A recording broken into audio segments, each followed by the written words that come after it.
Our final panelist, you've seen him on. All I can say is he knows more about this thing than any man on the planet.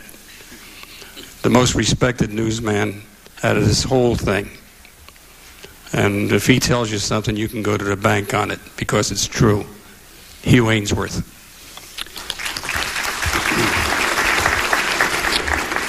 Thank you, Tony. I'll be very brief. I just have a couple of stories. Most of you that knew Jack, you knew him on a different Jack Ruby than I knew. I did not like Jack Ruby, and I'll tell you very briefly why. Besides the Sovereign Club and the Carousel, he had a club out in Oak Lawn, an after-hours club. And often I would find myself, I was single most of the early 60s, and I'd find myself out there because in those days it was the brown bag days. You had to buy a bottle, take it in, drink it all, or whatever. And out there they served only near beer. So you go out there, you didn't have to, have the bottle with you, Well, every once in a while somebody would sneak a bottle in there. And I saw Jack one night, and he used to come out there after his club closed a lot. His sister Eva actually ran it. And I saw him this drunk, and he was obviously drunk. They took his money, his cover charge, and he had a rather tight suit on anyway, and I saw something sticking out of it. I figured it was a bottle. And they took his money, brought him in, and Jack Ruby pushed him up against the wall and took a billy stick and broke that bottle in his pocket. That was the first time that I saw Jack do something rather... He was a bully. He was a show-off, and he was a bully. I got to know the family. I never liked Jack, but I did get to respect the family who, my God, went through. You can only imagine what the family went through. And Eva was sort of a strange lady, but the others, the brothers and sisters, I got to know them pretty well. In January of '67, I had just joined Newsweek magazine, and the next day, Jack Ruby died. So I ran like the devil when I heard about it to the hospital. And as I'm running up to the hospital, here comes Eva, Brother Earl, and the other sister from Chicago, I forget her name, and they said, come on and go with us. I'd gotten to know them during the trial, and I said, where are you going? They said, to the funeral home. So I went to the funeral home with the brothers and sisters, and helped them plan the funeral because they were just distraught. They didn't know what his birthday was. They didn't know what kind of veteran benefits he had. They didn't know how to ship the body back and forth, and so there I was. I went out on Live Oak to the funeral home and helped them essentially plan the funeral, made a couple of phone calls and everything else, and it was really an interesting thing. There were several really angry reporters and photographers that had followed them, and they wouldn't let them in.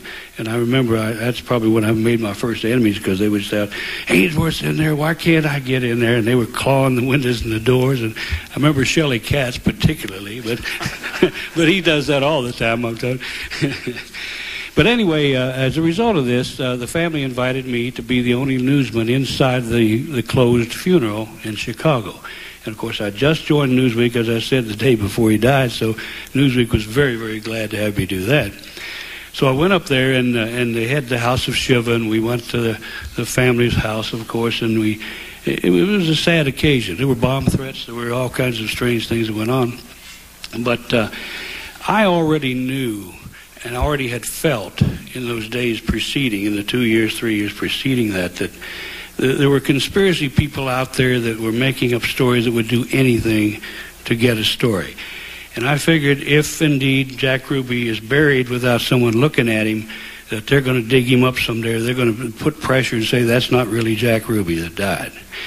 Already I figured they'd do it to Oswald. That didn't happen until a long time later. But anyway, so I talked to the family that day. I talked to Earl particularly and Eva, and I said, you've got to let someone in the press just before you close that casket, examine that body. Well, they kicked it around for an hour or two, and they didn't really want to do it, but they did. Finally, 2 Chicago newsmen and a CBS newsman, I think Nelson Benton, were allowed in at the very last, right before they closed the funeral. So maybe we won't have somebody coming from Europe and insisting that it's not Jack Ruby. I might tell you one other story that was told to me by a guy named Bob Larkin, who was a sort of a bouncer for the competitor Abe down the street. Later ran a nightclub here in town. Tony knows him, I'm sure. One time as a bouncer for Abe, he got in a fight with a guy, and the guy stabbed him, and down at the bottom on the street, there at Commerce Street. And Bob's telling me this happened in maybe 61 or so. And he said he's laying there bleeding. The guy ran off. Nobody else there. He's all on the street, and he's bleeding, and he's hollering. And here comes Jack Ruby waltzing out of his club. And he said, "What happened? What happened?" And he said, "Well, the guy stabbed me," Bob said. He said, "Well, get up. And he kept kicking Larkin. Ruby was a strange man, but that's about all I have.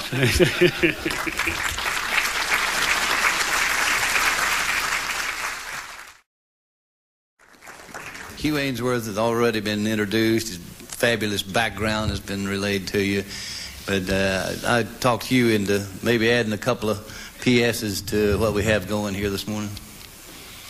Thank you, Bert. I was just going to, I won't take much time because my panel ran over so long we're in trouble here. But I mentioned after we left the depository building, we heard about an officer being shot, and I ran over there and interviewed people. Got with 2 Channel 8 people, Vic Robertson, and I can't remember the other one, and we drove like madmen to get over there. Interviewed all those people, and from there was a tip that who the suspect, whoever it was in a furniture store, an old furniture store over on Jefferson. And I've been asked a lot of times, was I ever scared? And I was not scared when the shooting went off because there were so many people. I guess I felt the odds against them getting me might be, several hundred to 1. But the only time I was scared, I went in that furniture store, and there were 6 or 7 or 8 cops, whatever, some plainclothes, a couple in uniform, and all of a sudden we're going through, and it's just stacked up. It's dusty, it's dirty, it's not a place of business, it's a storage furniture place. And all of a sudden somebody comes piling through the second floor up to here, his feet coming down, and I thought, oh my God, that's him, whoever he is. That's the guy that killed the cop. And I looked around, and everywhere I saw, everyone had a gun except me. And at that point, I was scared. Pretty soon we got out of there. There was nothing except cops looking after other cops. But soon we got a report that the Texas Theater was a suspect entered there, and all cars in the vicinity should go there.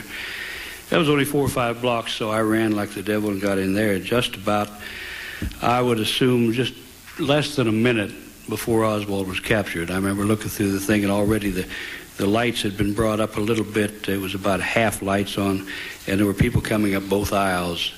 And I noticed one time they stopped somebody else, I guess, to throw Oswald off. They knew where he was because the man that had fingerprinted or had pointed a finger at him, and which resulted in the police being called, was Johnny Brewer, who had a shoe store 4 doors down. And he had seen Oswald cringe and sort of off to one side as the cars with sirens went by.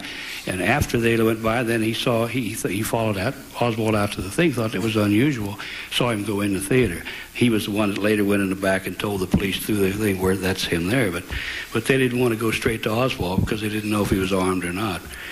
But then they jumped him. There were 6 or 7 total, I guess. I have talked to probably 5 of them. I think there were 2 others that I did not talk to.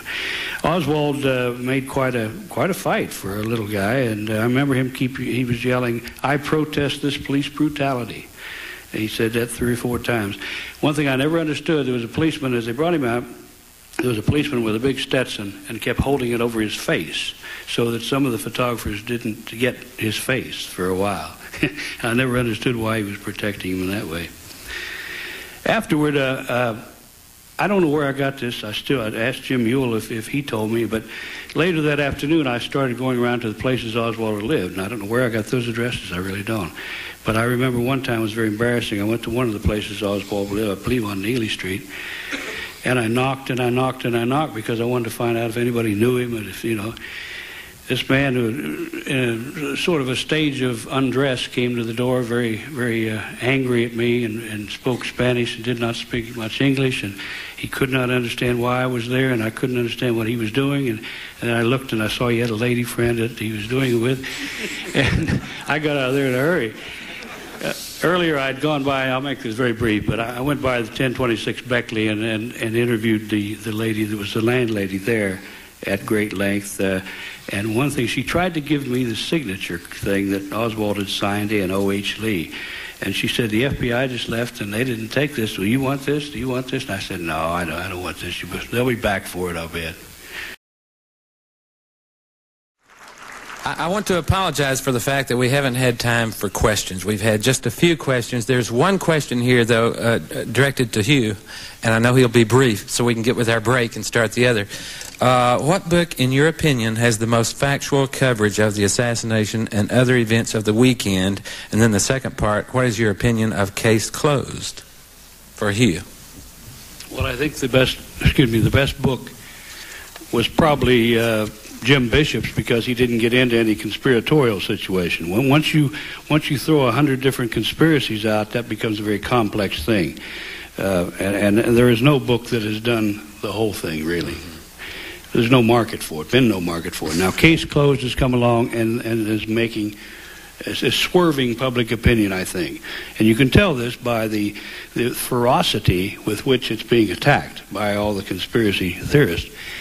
I don't agree with all of it. I was asked to read it by the U.S. News and World Report before they bought it, but it's a good book, it's an honest book, and I agree with 95% of it.